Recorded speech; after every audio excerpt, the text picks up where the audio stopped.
Well, good morning and happy hot as six hells in Texas degrees today. We are in the midst of a crazy heat wave.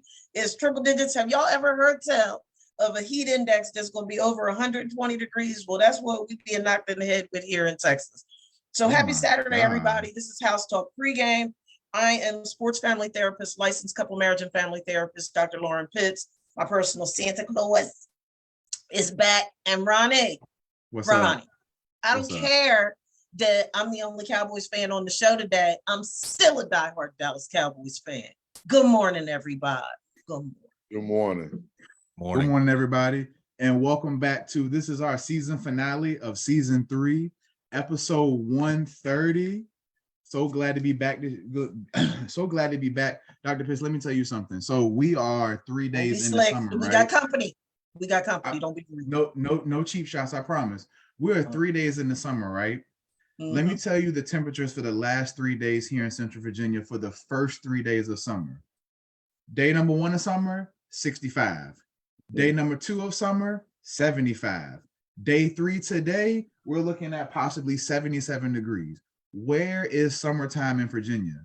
This is ridiculous. It's been raining the last 4 days nonstop for no reason whatsoever. I ain't gonna lie, I would take a little bit of 90, 95 degree heat at this point just so I could be outside. But that's neither here nor there. We got a great show lineup for you all today. We got the season finale. We got 2 wonderful guests here today. We got Mr. Mark Ayward and we got Greg Thomas. Gentlemen, thank you for joining us this morning. How are both of you all doing this morning? Doing great. Thanks for having me. Doing good. Awesome. Thank you all for joining us this morning. We're looking forward to kicking off the season finale the right way. Like I said, the last rep is the best rep. So looking forward to having a phenomenal show. We got a great topic lineup today called exit interviews. You know, regardless of the sport you play, every sport, whether it's high school, college, or professional leagues, you have an exit interview at the very end of the season. We're going to get into what exit interviews are, but also, too, how you can have personal exit interviews in your life with any goals you have, professional, career-wise, or anything like that, relationship-wise, the whole 9 yards. Before we get into that topic and before we get into our mental health tip of the week, since this is our last episode, Dr. Pitts, this is episode 130 overall. This season alone, we managed to do 42 episodes this season. So shout out to us for doing 42 episodes this season. We've had 25 guests this season, the most guests we've had so far in our 3 seasons of House Talk Pregame, and it's been phenomenal. I just want to read off all the guests we've had this season and really thank them and compliment them for contributing to our show this season. Their insight, their perspectives have been phenomenal. We really appreciate all of them, and we're hoping we get all of them back and then some for next season. So what guests we had this season is Mr. Chris Laura, Ted Wright, who held it down as a guest host a couple times this season. Shout out to Ted. Mr. Terrian Ayers, Sanyika Street, Juan Moylan, Zinsu Toviesi, Mark Allen, Mr. Brian Maiden. Oh, I'm sorry, Dr. Brian Maiden. My bad, doctor. Miss Justice Stafford, Camille Dogbay, Shannon Foreman, Kevin Miminger, Miss Carla Debro coming in as a guest host. Shout out to Miss Carla. Mr. Daniel Brooks, Courtney Mendenhall, Sean Harper, Eric Diagati, Tyrell Brown, Phil Dunlap, Micah Duwani, Pat Sullivan, Danny Covey, John Petrelli, and then today, Mr. Mark Ayward and Greg Thomas. Shout out to each and one of you all for coming on the show, contributing to everything we've done this season. We couldn't have been this far and done everything we did without all our guests. So thank you to everybody who contributed to the show this season. And, you know, man, it's been wonderful. So Dr. Pitts, any comments on that, Dr. Pitts? We've really had a phenomenal season this season. It's just been a blessing. I feel like every season and every show, we get gooder and gooder. I feel like it's just been such a tremendous blessing. We have met so many great people, and just, you know, by word of mouth, people coming on the show, having a really great time, having these conversations with us, have referred us to other people. We've had more professionals, you know, and people who are involved in sports and mental health and relationships reach out to us wanting to be guests on the show. It's just a tremendous blessing. And it reminds me of something that my uncle said a few years ago before he passed. I was sort of having a a low sense of self day and was just really feeling defeated because I tell people I'm a human therapist, right? And I was just feeling really defeated. And we were at my aunt and uncle's house and he leaned across the dining room table and he's, don't, Ronnie, no jokes when I tell you what my nickname is. He said, Dune, they will come for you. And it blessed me so much because so oftentimes we're trying to make things happen. And you and I have never done that. This is a labor of love for us. You say all the time that, this is not about clicks for us. We're not doing this to make money. If that comes about, great, but that's not why we do this. We do this because we want to get this message out. So we've shared some frustrations that we've had when there have been people that we've reached out to that didn't even extend the common courtesy of saying thank you, but no thank you. Just crickets. And I think that that's just so unprofessional. But the flip side of it is that God has continued to bless us anyway. And we have just a phenomenal Rolodex of guests that really embrace and support what we're doing and that wanted to be a part of these conversations. So for me, it's very humbling. All I have is gratitude. I just have such a tremendous amount of gratitude for each and every guest that we've had over these past 3 seasons and the guests that are yet coming, because we're getting loaded. The bases are loaded for next season. And it's just a blessing. So yeah, shout out to everybody we've had on the show. It's been a wonderful experience so far. Met a lot of cool people, a lot of different spaces and everything. So we're really looking forward to season 4 and really making this train really take off. So thank you for that, Dr. Pitts. Dr. Pitts, do you have a mental health tip of the week this week?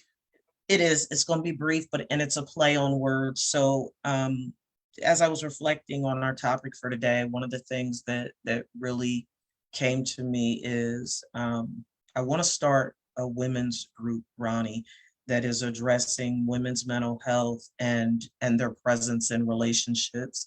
Because what I'm hearing in my work, just based on the clients that I've previously worked with and I'm working with now, that exit interview thing, folks, there's this mass exodus. Folks don't want to do relationship work anymore. Folk want to just relationship hop. They're shattered to the core of their soul. They're broken. Nobody's taking the time to heal. And they're exiting these relationships like, they're exiting jobs. It's like, oh, there's another. And that is something we have got to stop. We have got to stop the cycle of being the walking wounded and then entering these relationships shattered to the core of our soul and thinking that the next relationship is going to be different. I've said before, and I will continue to say, each of us is the common denominator in every relationship that we have ever found ourselves in. So particularly when you look at your presence in your intimate relationships, you have to take a step back. Stop blaming, stop shaming, stop scapegoating, stop knocking somebody in the head verbally and emotionally and accusing them of failing you in the relationship. They couldn't be in a relationship with you if you didn't enter it. And you keep doing the same thing over and over again, expecting a different result. And then you're exiting and doing the same thing. Well, we call that the technical definition of insanity. So we've got to stop that. We have to break that cycle. And I am sort of teasing out and being prayerful when I'm going to do that. But I'm going to do that because, as you know, I'm very solution focused and I want to be a part of the solutions and not a part of the problem, because we have got to stop this mass exodus from relationships and just carrying the weight of the brokenness from one relationship to the next. Well, I appreciate you saying that. And I think, the work you're willing to do with women, I think would be very impactful and beneficial.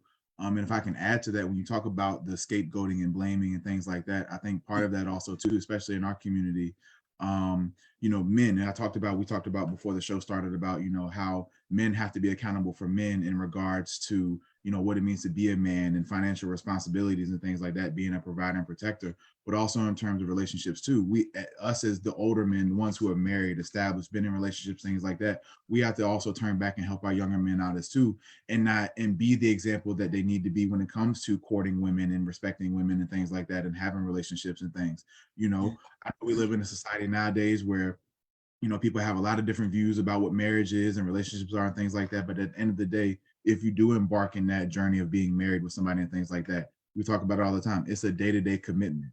It's not a, just because I say I do, you become one. It is a constant effort and an investment every single day in investing in each other, but also more importantly, investing in yourself and how you best show up in your relationship. So I wholeheartedly agree with that. Once again, I'm not going to comment on what women need to do because I'm not a woman, but that's why we have wonderful people like you, Dr. Pitts, who take care of that. But from a man's perspective, men, we have to hold men accountable. And when we see men doing wrong things and saying wrong things, we have to be able to check them in a way where it's not I'm attacking you or attacking your character. I'm attacking your behaviors. And I think we really need to have a lot of that in today's society. So I appreciate you for sharing that. So let's go ahead and get into the topic. So, we talked about our topic being exit interviews and things like that. So before we jump in, Dr. Pitts, I know you wanted to read the bios for Mr. Mark Ayward and Greg Thomas. So go right on ahead. So our first guest is Mark Elward, and Mark is from a whole family of athletes and sports nuts, and his daughters both won championships in volleyball in high school, Division 6A. Many of the volleyball parents were ex-pros, and most of those players were Division I scholarship recipients. Mark loves talking about sports and the mental toughness required to play, as well as stopping playing when it's time. He loves to speak openly about his athletic and mental health trajectories and relationships. Additionally, Mark helps people in states of professional uncertainty gain clarity around the obstacles keeping them from moving forward with strategic and tactical guidance. He has over 30 years experience in the technical staffing space as an owner-operator, generating over $75 million in revenue, and has created 4 millionaires that he is aware of, and I'm about to be his fifth. So, Number 6. welcome. Welcome, Mark. Thank you, Dr. Pitts. Thank you, Ronnie. Thanks for having me. Looking forward to it. Our next guest is Greg Thomas. Greg is a member of the Plano ISD family and has served the past 2 years with the Student, Family, and Community Social Service Department as a truancy specialist through the PARB, Plano Attendance Review Board, a program established to re-engage students on the verge of dropping out or not graduating. Greg spent 24 years on the Plano East Senior High campus as the substance abuse at-risk counselor, STEP team founder, bowling club founder, sponsor, and varsity assistant basketball coach. Welcome, Greg. He right down the road too. Right down the road. Thank you. Glad to be here. Man, so gentlemen, thank you for being a part of this topic today. So Mark, we'll start with you, man. So when we talk about exit interviews and things like that, when I think of sports and everything, so when I was in college, we would do a preseason interview and then a postseason exit interview. Our preseason interview took kind of place where it was, you write down your goals for the season, your team goals, your individual goals. At the end of the season, you will review team goals and individual goals with your position coach and the head coach. And you'll talk about, what your expectations were for yourself and how they played out. And you would also get feedback from your coaches about what their expectations of you were and how that played out. So when you think of exit interviews in relation to sports and things like that, Mark, what comes to mind? As we kind of were talking earlier, Ronnie, I think it's just a formalization of this exercise. It seems like some people are getting the benefit of exercises like this, and a lot of people aren't. So there's no, Right. When I talk to people about changing jobs or finding their next professional purpose, if you will, I find people they jump into the tactical thing, which is, well, let's get a resume. Let's go start throwing it around. Let's try to get some conversations going. And I tend to say, well, let's talk about what you want to do first, right? Let's talk about why you want to do that, right? And let's give yourself some permission to consider possibilities that perhaps before this discussion, you would never have considered. You don't have to do this or that. You can do pretty much anything that you want that you're capable of. let's start that conversation first. Let's not go looking for something until we understand what we're looking for and why we're looking for it. So that's what comes to mind when you say that. Amen. Thank you for sharing that. Greg, what about you, sir? Same question. Well, many things that I look at now with our young folks, especially those that I'm, with the basketball program, for those that receive the opportunity to play at the next level, that's good. And for those other ones, my goal is just to get them in school somewhere, to get them out of Plano. So there's a whole different world outside of Plano, Texas. Unfortunately, a lot of people don't believe that, but there is. But give them an opportunity to go see, learn, explore, experience, and then they can always come back home. And the conversation is always, what's your next goal? What plans that we put into action? Did you graduate? Are we going to graduate? Yes, once we graduated, why are you looking at this school? Oh, I'm sorry. Let's look at this school. There's a technical school. You may not be a 4-year student, but maybe you can get an associate's degree and learn how to do things with your hand, mechanical school, engineering, etc. And just trying to make sure that they have a future. And that's my number one goal, my number one job. Coaching basketball is the release, but the number one thing I have to do is try to make sure young people are getting a chance to get out and live. And you can't live if you don't have at least a high school education. And Absolutely. so we try to get that for them. And then afterwards they gain that, then we're off and running. Those that don't gain it, those are the ones we have to pick up for. Those are the ones that get in trouble. Those are the ones that get married early and then get divorced earlier, having kids, and then they struggle to find themselves for the next 20 years. Right, man, that's Can I add to that? Absolutely.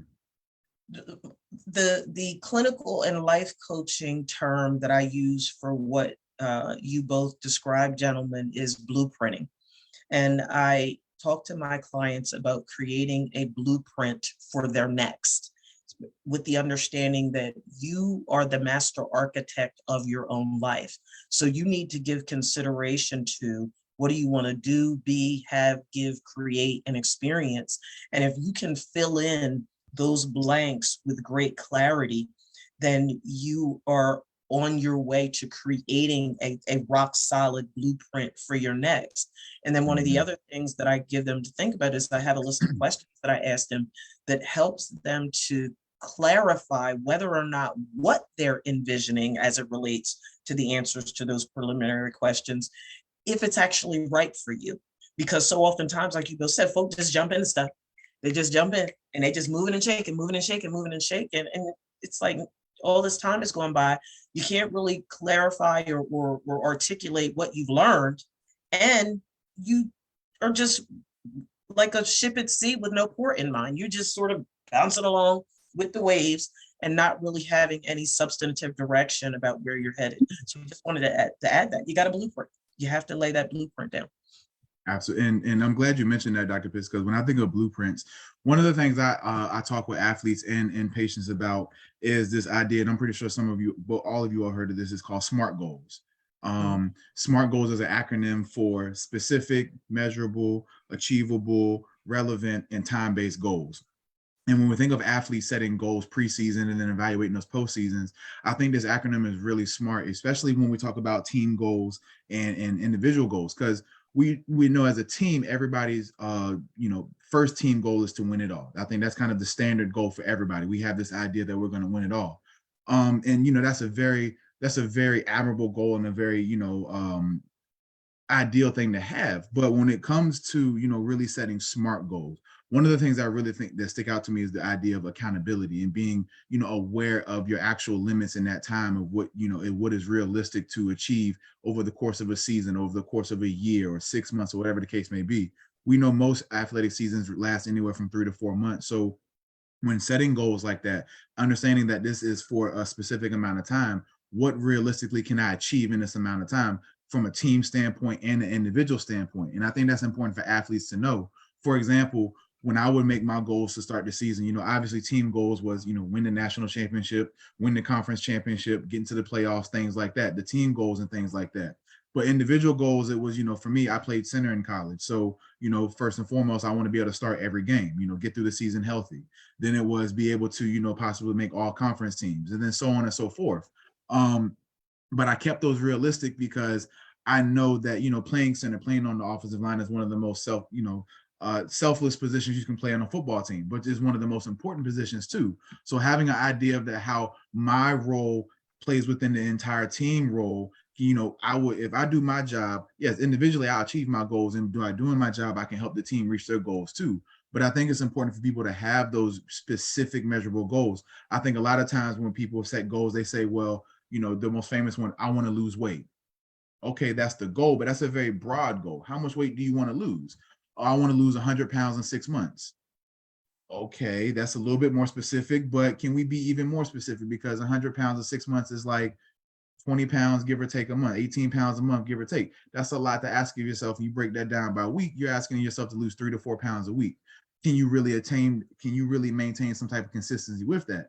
So I think it's really important that when we talk with young people, and also even adults too, when you set goals, make sure that they're specific, measurable, achievable, relevant, and time-based. Because if you're just setting goals with really no endpoint at all, you can work on that goal forever if you need to. And then so I also wanted to ask you all too, in terms of accountability, how important is accountability when it comes to goal setting, but also evaluating your effort you put towards your goal in the process of doing them? And whoever wants to answer that first, by all means. Yeah, I think I love the word accountability. I don't think we use that word often enough. The thing that strikes me, Ronnie, as you're talking is one of the things I think that makes people reticent to set goals is they feel like you're locked into this goal forever. And I think like a company doing a business plan, you pivot when things change. You make changes to this plan on the fly as you learn and external circumstances change. So maybe that'll free some people up to be able to commit to goal setting and being accountable to those goals if they understand that, just like your career, things change, you can pivot. You're not stuck on those. It's just a starting point. It's a guiding light. Well, I look at it similarly, but it's not the same in a sense when you're dealing with young folks. They don't have the same goal set thought process. They just want to win it all. You break it down in terms of accountability on time frame, practice outside of practice, eating, getting rest, etc. But they're still young folks. So when you use the SMART terminology, I have not used it. I will implement that, but I write goals down for them every day. Word of the day, goal of the day, situational stuff on the board when they walk into the locker room. When I'm dealing with our students that aren't close to achieving, let's say the high school diploma, because that's the area that I'm working with, the number one goal is to be present. Once you're present, then we can work on that. If I can get the student to school and get them into the right classroom, frame of mind, instructor, however you want to put it, we've already won half the battle. Once they're present and then you give them that extra pat, encouragement, acknowledgement that what they're doing is going to benefit them, then they can buy in. And that's been the hardest thing, but it's the most rewarding thing, is seeing someone that wasn't close to graduating, graduate. Yeah. You see what I'm saying? Or once Always they a get that beautiful first thing. class done and they finish that first subject, and then go to another subject, and you see their eyes light up, now you know you have planted some seeds, and now we have an opportunity. So once we get them present, and then getting them to buy into that, whatever goal is set, and then you're working toward it, that's the reward. That's the number one reward. For me personally, Ronnie, I did the same thing in college. I played college football. I was a college quarterback. The first time you get that very negative response, someone makes a comment or they put it in the paper and you read it, and it's like a ton of bricks. Yeah. And then at that point in time, okay, now I got a goal. They say I can't do this. Now I have to work on that goal. What's the team goal? Yes. here's my individual goal. I'm going to throw this many passes a day. I'm going to hit this many out routes today. I'm going to hit this many dropbacks. We're going to hit it. You know, you start finding ways to make the audible to address whatever negativity that was there. So my goal, I put them on the side of my door. I tell the players all the time, write down your three, you put it by your mirror, you put it by your door, and you see it 3, 4, 5 times a day. That's your accountability. Am I trying to, here's the goal, am I working toward that goal? And then to, you know, to my own self be true. If I'm not working toward it, I can't be upset at failing. But if I'm working toward it and I'm putting in that effort, then, you know, the sky's the limit. Right. So go ahead, Dr. Pitts.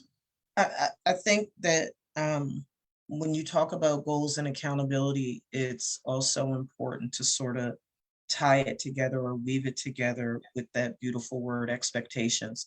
One of the things that we know to be true when it comes to expectations is that setting expectations too low or setting expectations too high has been linked to mental health issues, right?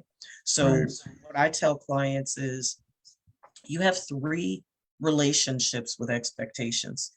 You have the expectations that you impose upon others, you have the expectations that you impose upon yourself, and you have your response to the expectations that others impose upon you. So when you're looking at those 3 expectation relationships within the context of your goals and of your accountability, it's really important to understand how you're showing up, right? How are you responding to the fact that coach has put on his door, you know, this is what you need to get accomplished or whatever the case may be.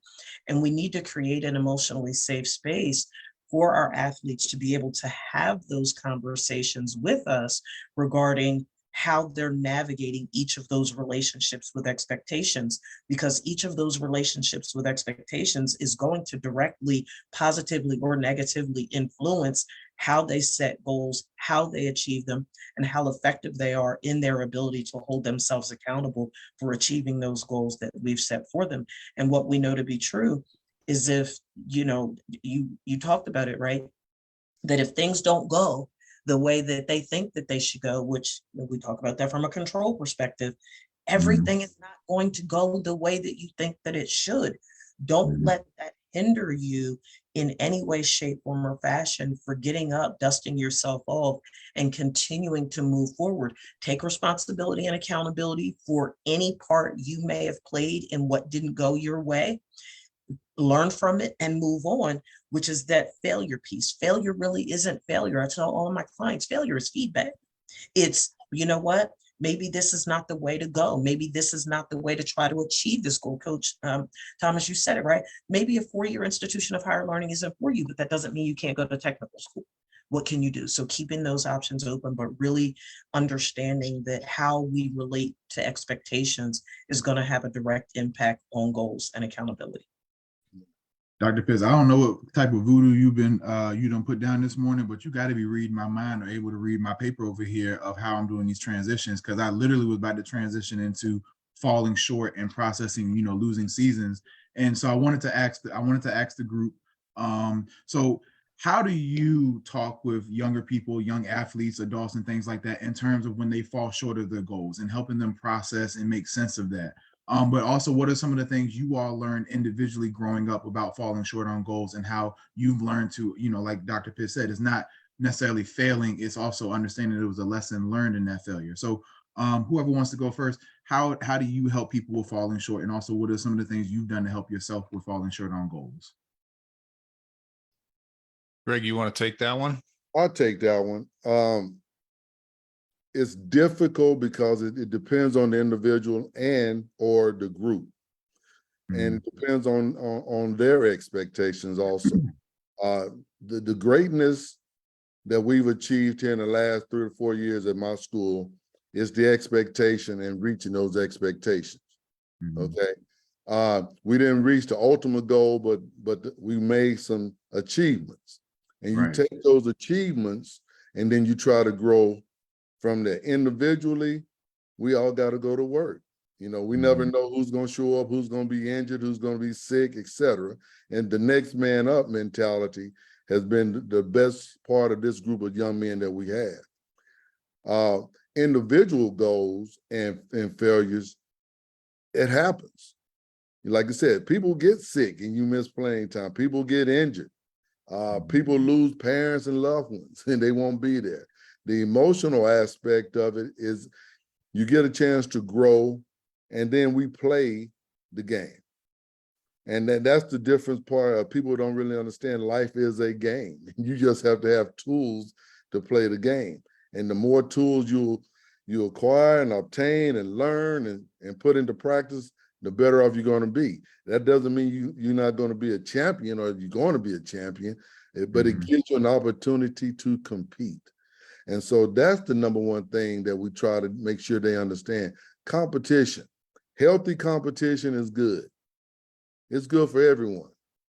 Always I think brings the as best a out in you. country, I think as a country, we've started to give out this participation and don't want people to compete. Not everyone's going to win. I did a podcast with a man, and we tell people all the time that you can be whatever you want to be. That's not true. You can't be everything. And we tell you can be president. Well, some people know that's a special role. That's a special accountability.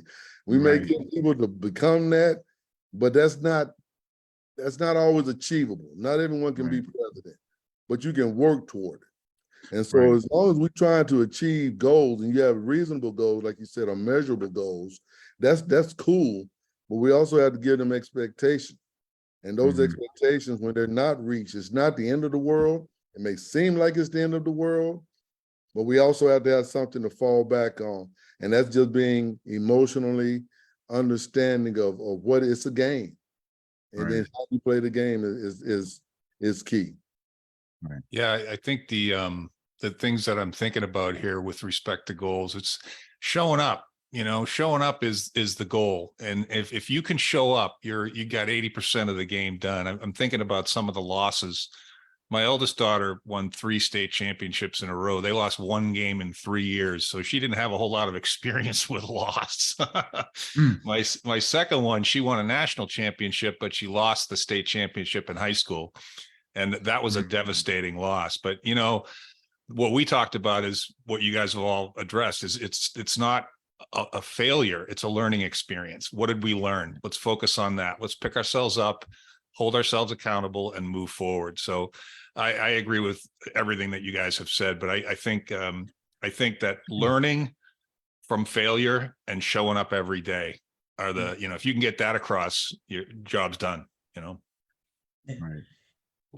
It reminds me of my mantra, personally and professionally, turning the adversities of my life into stepping stones for other people.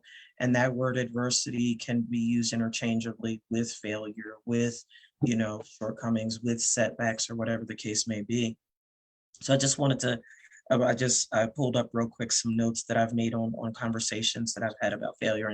And as I said, I truly see failure not as failure, but more so as feedback. I think that failure is one of the most instructive parts of becoming a better person and a better athlete that you're capable of being. I think that by definition, you cannot have a question without an answer in the life that you're living. There has to be an answer. So don't think that just because it didn't turn out the way you thought it was going to turn out, that the answer is not still somewhere around you or connected to people that you're connected to. Fear, frustration, upset, disappointment, and anger are all energies that will never lead you into the higher order of living the life that you want to live and being the best athlete, the best father, the best mother, the best coach, the best trainer, or whatever the case is that you want to be. And here's one that people push back on, but I believe it to be true. I believe that the gift of having a problem to solve is that you become a better person, a better athlete, a better human being in the process. People are so problem focused oftentimes. They're so failure focused that they don't look for the seed of equivalent benefit in whatever it is that they're going through. And I think that if people would be more intentional about elevating their perspective and giving themselves permission to look deeper at whatever it is that's going on, I really truly believe that there's a seed of equivalent benefit in everything that we do. And then just the last point on that is you have to expect to have some failures, expect to stumble on your way to successes. And it's probably one of the oldest statements that we've ever had. It's not what happens to us in life that dictates our success or failure. It's how we respond to it. And we get to take control of how we respond. We don't have to be a victim of our situations or circumstances. And certainly that's not making light of anything that anybody goes through, but it's recognizing that it doesn't have to defeat you. Your past does not have to define your present and your future unless you decide that it should. Mark, I had a follow-up question I wanted to ask you real quick. You mentioned that, you know, both your daughters, successful athletes and won a lot of games in volleyball. Your first daughter that you mentioned that won the three straight three straight state championships. That's a tongue twister right there. Can you kind of talk on, from your perspective of being her parent and everything, what were some of the things you witnessed as far as, you know, because when you win three straight, you know, titles and you only lose one game over the course of 3 years, you know, regardless if you acknowledge it or not as a team or as a coaching staff, obviously you have built up an expectation that when we walk out here, we expect excellence. We expect damn near perfection. We expect to go out here and win every single time. What were some of the things you saw in terms of their goal setting and how they achieve those goals and maintain that level of consistency to win that many matches? Because that, when we talk about, yes, you know, failures, you learn a lot through failures, but when you start to win a certain amount, it's almost easy for winning to become an expectation and almost like a given. And so how do you maintain that level of focus and commitment to making sure that you maintain that level of excellence? You know, the first thing that comes to mind, Ronnie, is that, you know, when you have kids that are playing sports, you have parents of the other teammates, and those parents can run the gamut, you know, and I just have to think that we got very lucky. And I think about all the parents, we all got along. There was very little vicarious living through the kids. There was very consistent messaging. You couldn't really go to one of the parents and get a different opinion than if you went to one of the other parents. And that was, the coach was aggressively involved. I think the consistency of the messaging and the continued high expectation, you know, don't be afraid of losing. Let's play to win, you know? So I think we've all probably had experience with having parents of other teammates that we just wish those parents were on another team. Yeah, But I feel very fortunate. I stepped into a couple of discussions over the course of maybe 7 years, but I think I was really, really lucky in terms of the parents. I think that was the number one thing. So thank you for sharing that. Yeah. Another thing I wanted to talk about in terms of exit interviews and a different perspective is our athletes who are coming off of an injury during the season. And I'm somebody who had a lot of experience with this, unfortunately. I ended 2 seasons back to back with injuries. My freshman year, my season got cut short during training camp with a foot injury. And then coming out of my junior season, I had retore my meniscus that I had surgically repaired. And so when I think of exit interviews for players who are coming off of injuries or have injuries at the end of the season, one of the first things that was going through my mind was, I got to get healthy, you know? And so we see this a lot with professional athletes who have season-ending injuries and things like that. And you always hear the analysts talk about that. A lot of times athletes who are rehabbing during the off season, is a difference in rehabbing and training. You know, rehabbing is where you're trying to get your body back to where it was, you know, before the injury. Training is where I'm trying to increase what I already have overall and make it better going into the next season. So one of the things I always struggled with when I was an athlete, and, you know, unfortunately, you know, at a D2 school, you know, our resources are limited as far as rehab things and stuff like that, access to, you know, top of the notch technology and things like that. Anxiety really started to ramp up and kick in, because for me, it was like, you know, I have goals, I have things I want to achieve for the, you know, personally and for the team, but I have to spend so much energy, time rehabbing, just being able to get back to where I was. And so I wanted to ask you all, like, what were some of the things you all have seen, as parents, coaches, and things like that, helping players that, they can really, focus on getting rehab so they can be able to train and get ready for the next season? And Coach Thomas, we'll start with you. Well, as a player, I played, like you said, and I was at a Division I school. So, at that time at the University of Arkansas and where I was, when you got injured, you may not get back in the game. I mean, may not get back on the field. Right. Yeah. I played injured, 2 of my 3 years as a starter, I played injured. Same here. Yep. Okay. And like you said, there are 2 different thoughts of understanding. Maintaining is one thing, trying to increase, trying to recover, and having the fear that may be another injury is hard to swallow. But once again, it's another challenge. I put it in, I'm very competitive. So I put that into the competitive process. Let's just get better, do what they ask you to do the sets, do the rest, do the rehab, etc. But I played injured 2 to 3 years as a starter, and that's just what it was in the 80s. Today's players have the luxury, they have the opportunity of different medical thought processes and the improvement on how they rehab has changed 150 degrees. We lost a player last year to a ACL and a torn MCL meniscus. Still is the fastest player on the team. He hasn't fully recovered. He's back with us, but he went through rehab, missed the entire season. Easily, he can average 12 to 14 points a game. As a backup, he was pushing to be a starter. We are that deep that he may get 6 minutes, 8 minutes a game and still average that. His mindset was the same thing. How do I get better? So we had to tell him, slow down, don't worry about trying to get it strong, just to rehab it, give your body a chance, give your mind a chance to catch up and work together. But the pressure on these athletes is tremendous. And so you have to address it in a way that they understand that it's not the 20 games we'll play this year, it's the rest of your life. And so we just have to get you to where you're healthy and strong. Mentally, you play the game. Emotionally, you play the game, but physically, you're not ready. When you're physically ready and get released, then we'll work on the implementation, the understanding, et cetera, et cetera. I had a quick follow-up question to that, Coach, because you just made me think of something. Can you touch on real quick from your experience and perspective on the difference in when you see a high school athlete get injured and that thought process of rehabbing in terms of, college dreams and things like that, but also too, like you talked about, the pressure and anxiety of when you get injured in college, trying to keep your starting spot or trying to, stay on the roster before they replace you with another 4 or 5-star recruit? Well, I allow our trainers. We have some great trainers at our high school at Plano East, and allow the trainers and those that they're working with take that.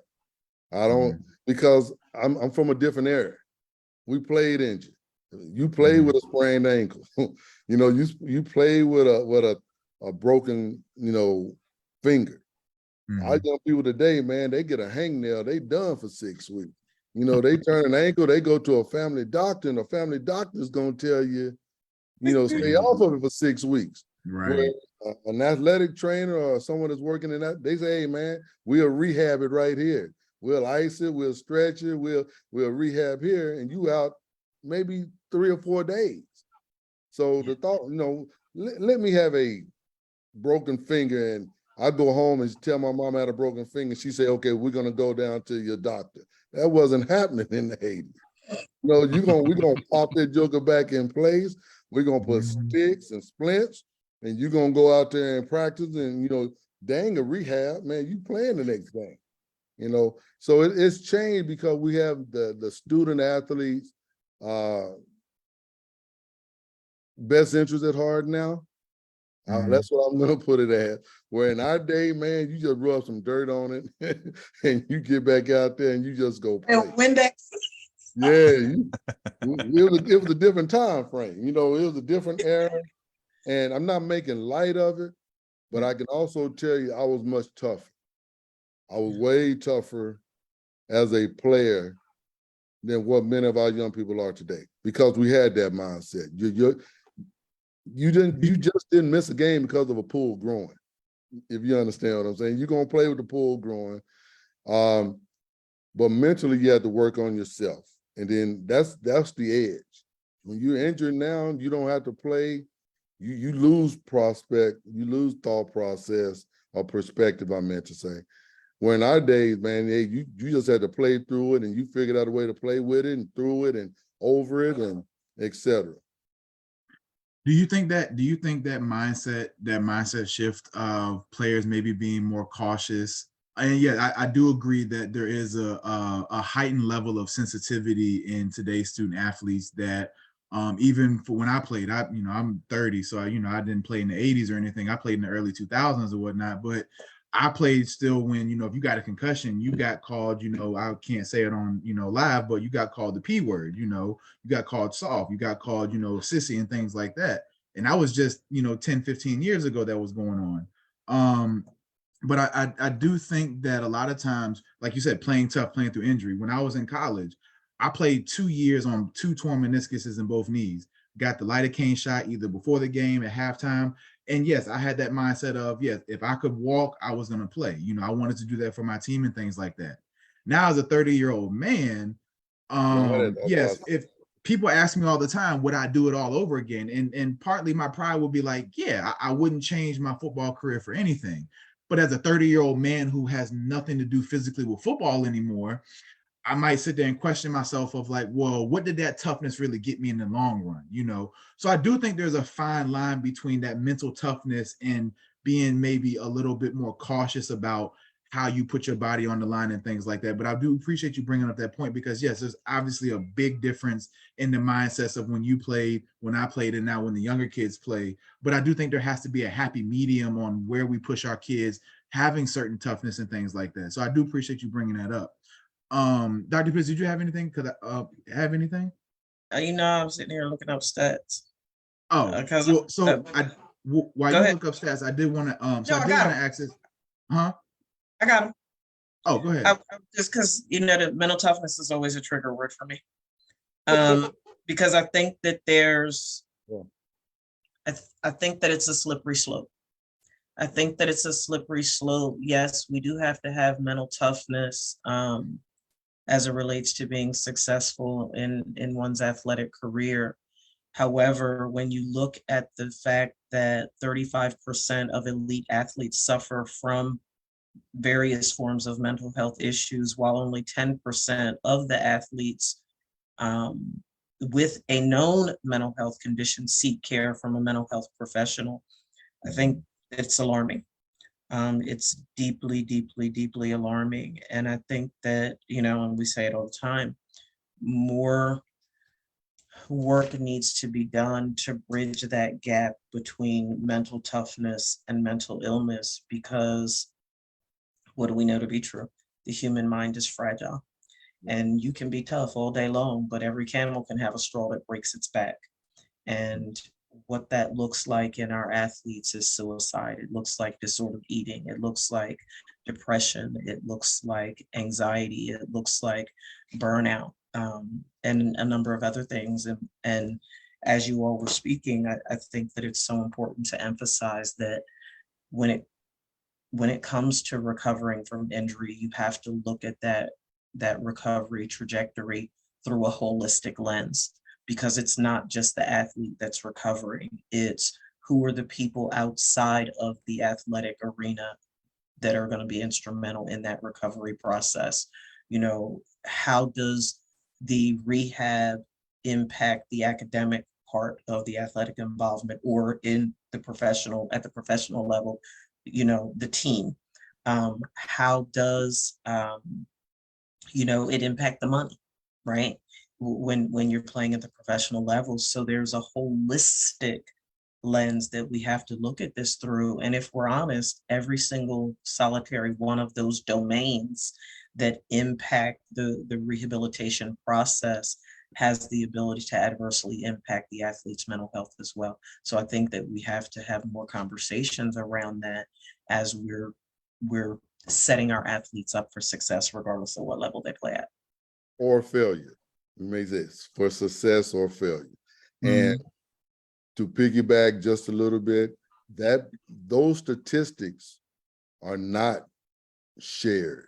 Those statistics are not discussed because we fail as players as well as ex-players and professionals on addressing those other entities. No one thinks about the mental aspect of you going to class because you got to miss for rehab, or to get your mom has to leave her job to pick you up, to drive you to your therapist, and how that affects your dinner time and your study. We don't discuss all that stuff. So what you're saying, we should, and it needs to be, but that's an entirely different team. That's not a part of the athletic team. That's a part of the rehab team and the parenting team, and the whole scope has to be addressed.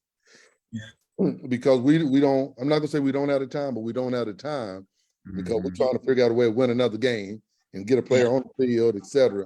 And then that's just your part of it as a player or the student athlete. And once again, those statistics are we don't discuss that. We rarely talk. Right. You know what I think is so interesting about that, Coach, and I don't mean to be morbid, and it breaks my heart because I've lived it. I've seen it happen. I hear Coach, haven't said it until now, but my first husband, who's now deceased, was a scholar athlete and passed away tragically.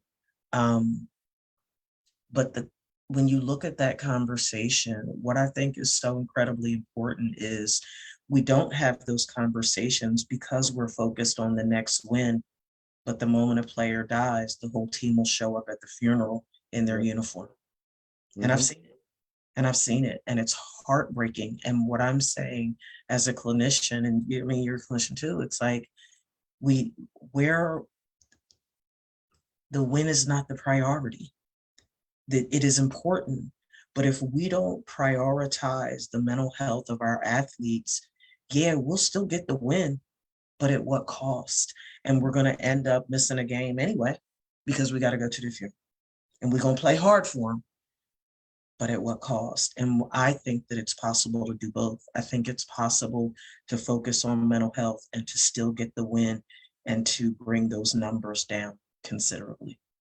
Ronnie, we're at 11:52 for the record. So I just have one last question, and I want everybody to get a chance to touch on it. And I think this is a great way to cap off talking about exit interviews. And both of you all kind of hinted at this. I think both of you all are reading my script now. So I wanted all you all to touch on real quick how important, we've talked about the athletes and things like that, how important it is for them to goal set. How important and how imperative is it for the coaching staff, the coaches that are around these athletes, to have their own personal goal setting, have an awareness of their own personal goal setting, but also how their team goals, how their coaching goals impact the athletes. How important it is for the coaches to have an awareness and understanding of how their goals influence their athletes that they coach. And Mark, if you want to start first, or just from your perspective as a parent and some of the things you saw that were helpful, and then we can go to Coach Thomas and Dr. Pitts can close us out. Yeah, I think to me, it goes back to the consistency of the messaging. I think, and I think of it from a professional standpoint, in an office setting with a boss and a team, it's no different, to Greg's points. I'm laughing at the whole thing, rub some dirt on it. It's just like this balance between having fortitude so you can survive life and flourish in life versus a sensitivity to someone's emotional state. It's a tough one. That's an aspirational goal, Dr. Pitts, to be able to balance those two things. It's really tough. I think that in the teams that I've led, in the teams I've been captain of, it was critical that the coaches and the leaders and the players all were under the same set of expectations, all had the same aspirations, all had the same goals. I'm a New England guy, and I couldn't help thinking of, not to digress, but when Drew Bledsoe went down and Tom Brady walked on the field, Drew Bledsoe never stepped on the field again. So not the Patriots field anyway. So I don't know where the balance is between fortitude and sensitivity, but I think from a consistency standpoint, coaches, players, team leaders, captains, they got to be on the same page. They have to be. Thank you for that, Mark. That was a wonderful answer. Thank you. Coach Mhm. Thomas? Well, you just have a goal. And that goal is preached, that goal is worked toward, that goal has to resonate with all 13, 14 players and your 4 coaches. And every day we touch on it in some form or fashion. And I like to say this, I'm gonna plug my book real quick. I wrote a book. Absolutely. It took 30 years for me to get it down and to get it to where you can put it into practice and to where you want it to where people will want to read it. But it's practical, and it's called No Doubting Thomas, Hawk Whisper, My Arkansas Memoirs. But we got it in print, we got it in ebook, and then we got it in audiobook. And you Yes, have sir. to work at that. The goal was to get it done.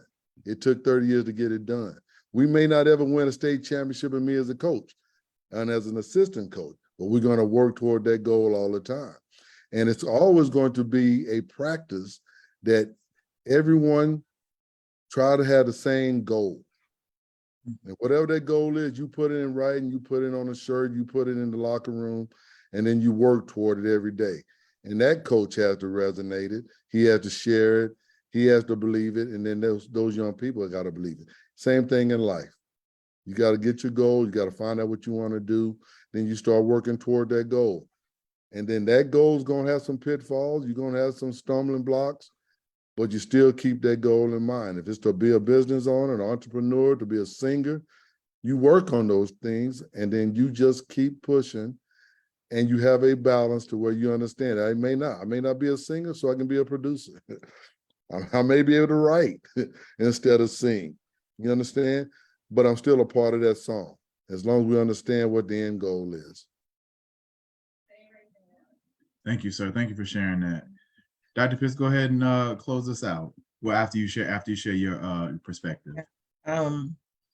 If I had to sum it up in a nutshell as it relates to a strategy to bridge this gap between fortitude and sensitivity, I would say attitude reflects leadership. And that's leadership at home, leadership in the community, leadership in the locker room, leadership literally in every aspect of the athlete's life. For me, it's about education, it's about empowerment, it's about liberation. And when I say that word liberation, I'm talking about liberation to be your best self as a human being, as an athlete, liberation to get more wins, liberation to be the best coach, liberation to be literally the absolute best version of yourself that you can be, mind, body, and spirit. And when you use that statement buy-in, I think that a big way that we can do that is by getting the buy-in from every level to combat the stigma associated with mental health treatment. Police officers have to take a psychological evaluation. They have to go to the range and practice shooting. They have to requalify. If they use their weapon, particularly if there's a fatality, they have to see the department shrink. There's so many other avenues that we navigate in our life's journey that require us to be of sound mind and body. I don't think that it should be viewed any differently when it comes to athletic involvement. Why can't it become a cultural norm in the locker room that mental health awareness is paramount? Taking care of yourself holistically, mind, body, and spirit is not a sign of weakness. It's a sign of strength. And if we can have that trickle down effect where the athletic director and the coaches and the trainers and the parents and our community leaders and the players associations, when you're talking about the pros, if everybody got on board and got that buy-in and made awareness and treatment a critical element to our success, how much more successful might our athletes be? I think that it needs to become a part of our athletic culture. And we're just not having enough substantive conversations because people attribute those conversations to weakness, and it's simply not the case. That's it. That's what I Agreed. have. Agreed. Agreed. Yep. Yep. Yeah. Well, man, Mr. Mark, Mr. Greg, thank both of you all for coming on and kicking it with us for our last episode of this season. Both of you all's insight and perspective has been phenomenal. Thank both of you all for coming on. How can the people reach you on? I know Coach Thomas said you have a book. How can people get your book and everything? And then Mark, how can people get in contact with you so they can become your next millionaires as well? Hey, come on, Mark, help me out here. The book is available on Amazon, Barnes and Noble, wherever you get your books in print. It's an audio book for those that do not like to read but travel and like to sit back and listen to other people. And it's in an ebook also, and it's wherever you get your iTunes, your music. You can get the books. But it's just my journey, and it's wonderful. Like I said, I'm in Plano Independent School District, starting my 27th year. Looking forward to it, helping the community and the young folks. Mark. Thank you.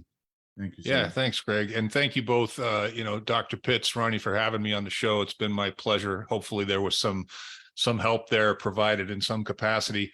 I want to say my LinkedIn profile, I because of what I do for a living, and it's so career focused and professional focused, I spend a lot of time on LinkedIn. And so my last name is AYLWARD. First name is Mark with a K. I'm easy to find, and I can be reached through various contact points if you get to my LinkedIn profile. That's probably the simplest thing to do. Thank you, sir. Thank you. Well, look, it's been a great episode. Episode 130 is in the books now. We're taking off for the summer. Catch us back in September. We got a lot of things that are going to be different, a lot of new changes, a lot of new exciting things coming up. So catch us back in the fall. House Talk pregame is out. Enjoy. Have a great summer. We'll catch y'all in the fall. Thanks, Bye, guys. everybody. Thank you. Thank you. Bye-bye.